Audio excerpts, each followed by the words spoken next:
What were you trying to find? Can't live at all without nothing to... Good evening. Tonight I'm going to try for you guys Old Granddad 114 proof. No age statement. It is a Kentucky straight bourbon. 57% alcohol by volume. Love the bottle on this. Heavy bottle. Good thick cork. Real cork too. Love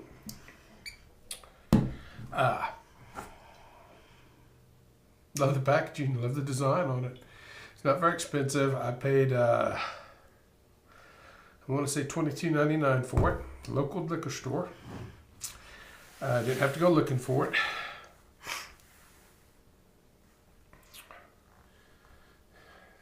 It's good, dark, burnt honey color, dark amber. I'm using my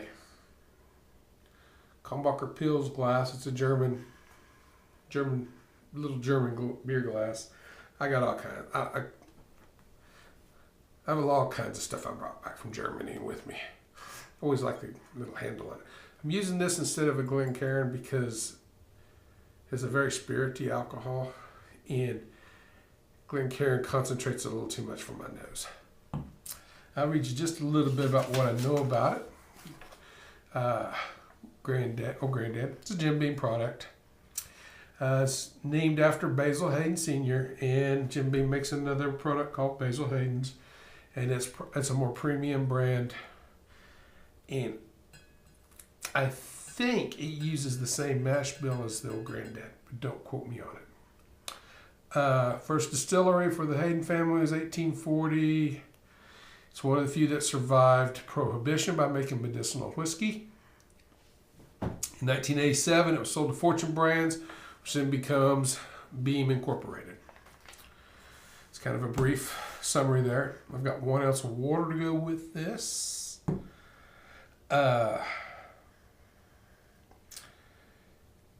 I've never had the bottled and bond. I can't tell you anything about it. I've had the Old Granddad original, but it's been many years ago. Well over 25. I've been married 29 years to my wife, and it was before I met her. So it's been almost 30 years ago in all reality. And I don't think the modern one's 80 proof, and I think it was higher than 80 proof back then, but I can't quote you on that. But it's been too long. I remember it's not memorable, so therefore I only think I never even purchased the bottle. I think somebody else had it, and that's probably the only tastings I've ever had of it. That being said, we can get down to the tasting. I think I mentioned it was no age statement. It's like a good burnt amber. It's viscous. Fairly slow starting legs, and it gets to going, but they stay pretty thin, but they're not running real fast. So it's a good oily bourbon. Oh. It carries just a little bit of the Beam character to it. Not much. Most Beam products have it. Anybody who's had Beam knows what I'm talking about. Cinnamon. It gives you cinnamon. It gives you some grain. And even at this ABV, and even with this open of a mouth, it still gives you some nasal burn. This is the one thing I get about this Scotch. It gives me bubble gum on the nose. It gives me vanilla, then it gives me bubble gum. I get it every time. Hubba bubba. Hubba bubba bubble gum. Every time. It's consistent. I give it a taste without the water, then we'll add the water.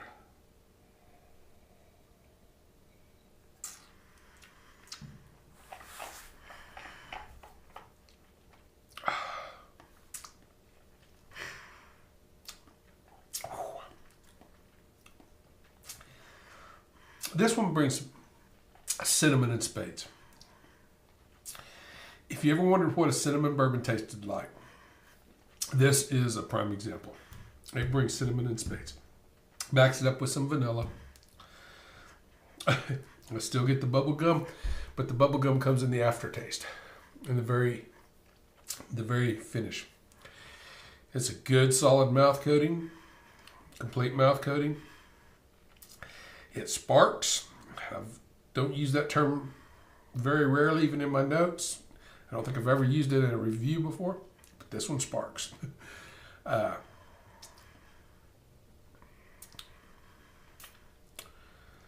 It carries some wood with it. It does carry some wood with it too. It gets an oaky flavor going with it, but it's not oaky in a bad way. The ABV helps balance that. It is a fairly balanced Scotch. Forgive me. It is a very balanced bourbon for what it is. If I still had tonsils, it'd be my tonsil cleaner. I always referred to it as my tonsil cleaner. I don't have tonsils anymore, but it'd clean your tonsils. It is a bit astringent. It's not complex. That's pretty much all I get with it. It's not bringing anything else but what I've said right there. Let's add a little water. And I'm adding a full teaspoon, buddy.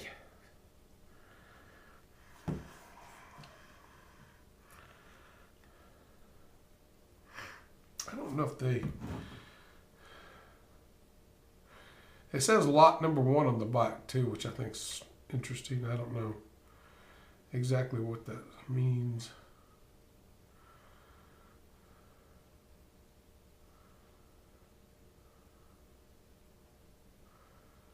It says look for the lot number on the back of the bottle signifying the authenticity of Old Granddad 114. Anyway, let's see what we get now. Tones it down, bubblegum comes forward. Still get the vanilla, cinnamon.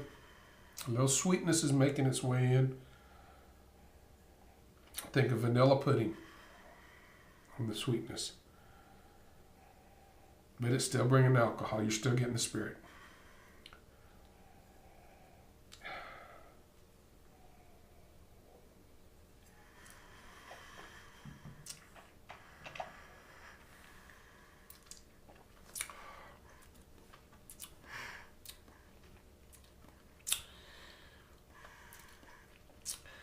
The water takes away the balance of the ABV versus the wood. The wood becomes more prominent now in the flavor.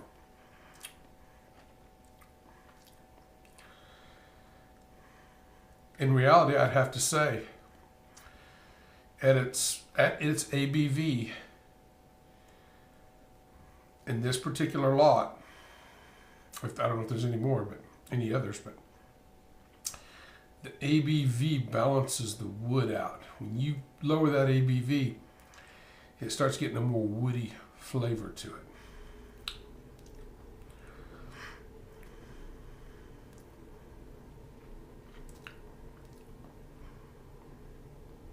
That's pretty much it.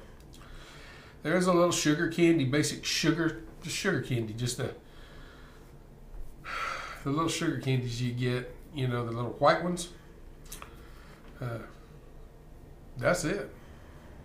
And that brings the sweetness in the back.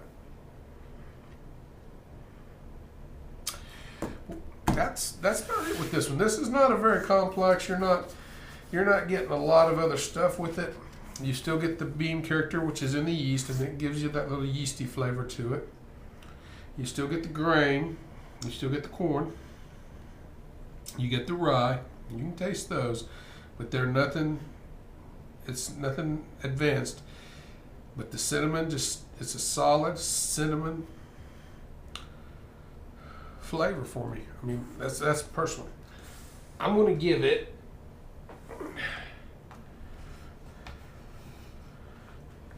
an 80. If I'll stay upright. Give it an 80 out of 100 for the Old Granddad 114.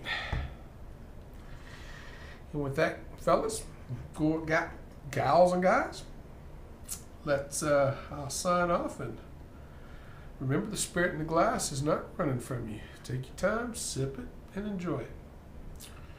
And everybody have a good evening. What were you trying to find?